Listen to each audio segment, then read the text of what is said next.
আমি মেয়েটির চোখের দিকে তাকিয়ে চমকে যাই। বিপাশা, এ দুটি চোখ তুমি কোথায় পেলে?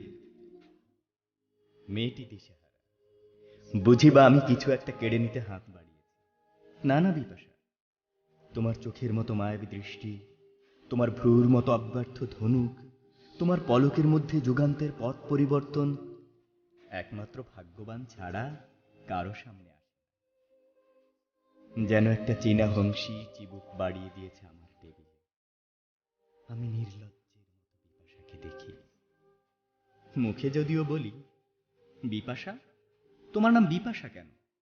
বিপাশা তো পাঞ্জাবের একটা নদী, ঘোলা জলের ঘূর্ণি, অপরিচ্ছন্ন। আমি দেখেছি। আমি মনে মনে মেয়েটির নাম দিই যমুনা।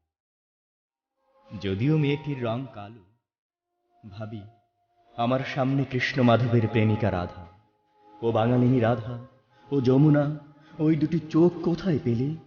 লোহার বাসরে বেহুলার ঢুলু ঢুলু আঁকি তারা এখন তোমার সৌভাগ্যের ললাটে।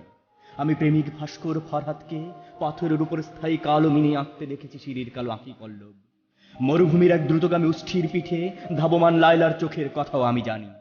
বিপাশা, এই চোখ তুমি কার কাছ থেকে চুরি করলে তস্করি? এক্ষুনি ফিরিয়ে দিয়ে এসো, নইলে রাজা সোলাইমানের রথের শব্দে সারা জীবন তোমার ঘুম ভেঙে যাবে, আর তোমার চোখের জলে তৈরি হবে নতুন ফোরাতের স্রোত।